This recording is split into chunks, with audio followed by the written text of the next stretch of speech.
you plan on getting back on the Maybe I won't. I don't know.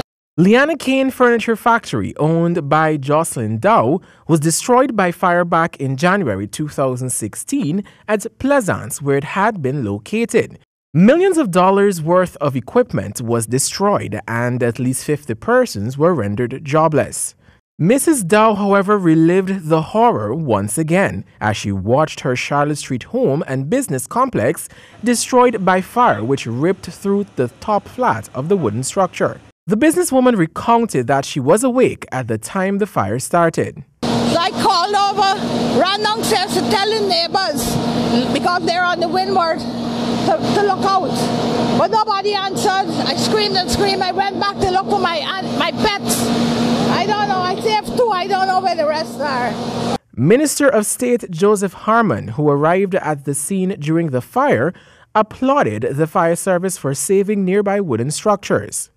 Fire is always a major issue with old wooden buildings.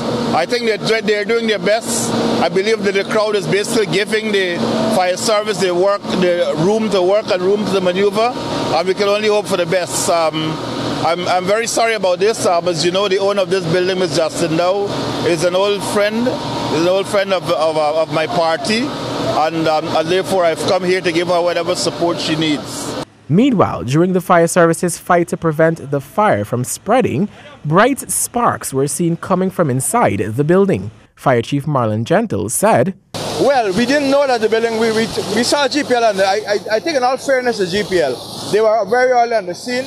Apparently they're depowered, but there's something, either a backup unit or something in there that still keeps power pulsing in the building. The guys were experiencing minor shocks, but it was nothing difficult because their focus is not to let this fire get away from us." The building housed a salon, a shipping company, and an African attire boutique. Javon Vickery, HGP Nightly News.